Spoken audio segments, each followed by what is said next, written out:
امام محمد باقر علیہ السلام نے فرمایا، جب قیامت آئے گی تو خدا ابتدا سے انتہا تک اپنی تمام مخلوقات کو جمع کرے گا۔ اس وقت ایک منادی ندا دے گا کہ اگر رسول اللہ پر کسی کا حق ہے تو کھڑا ہو جائے۔ پس ایک گروہ کھڑا ہوگا، ان سے پوچھا جائے گا کہ تمہارا کون سا حق پیغمبر پر ہے؟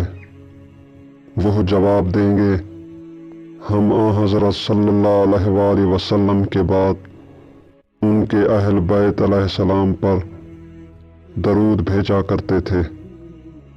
ان سے کہا جائے گا، جاؤ اور لوگوں کے درمیان تلاش کر لو، جس کسی نے تمہارے ساتھ مہربانی کی ہو اور کوئی نعمت دی ہو، اس کا ہاتھ پکڑو اور جنت میں لے جاؤ۔